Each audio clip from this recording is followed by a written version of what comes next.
高雄基丁的渡船业者伫几当前买2只新的电动渡船，也毋过所有民众反映讲，这新船拢是互观光客去坐，这通勤的人敢若会当坐久的，所以是怨叹市府大细心。乌多摆豆豆驶入去渡船内底，要坐船到基丁，这是基丁人逐天的日常。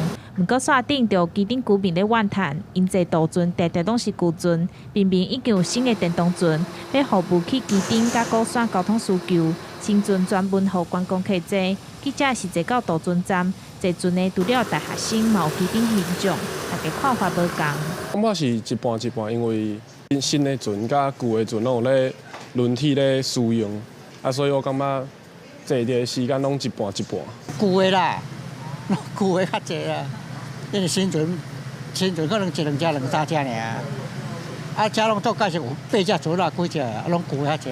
高雄轮船公司伫6、7年前买2只电动新船，因为外观古水加上无差 UV， 受到真侪人介意。基丁居民反映，因拢是坐旧船，设备是破旧旧。船公司总经理表示讲，现在拢总有8只渡船，其中2只新船这个月开始，平常时嘛会载客，旧船趁1年1摆税收拢会大净利。史努比航线，逐工拜一到拜五，逐工拢有伫执行这个奇异谷航线的运输任务。咒术这艘船呢，我们也会在连续假期的时阵，那阮船班那是调度未过来的时阵哦，阮会做这个调度的使用。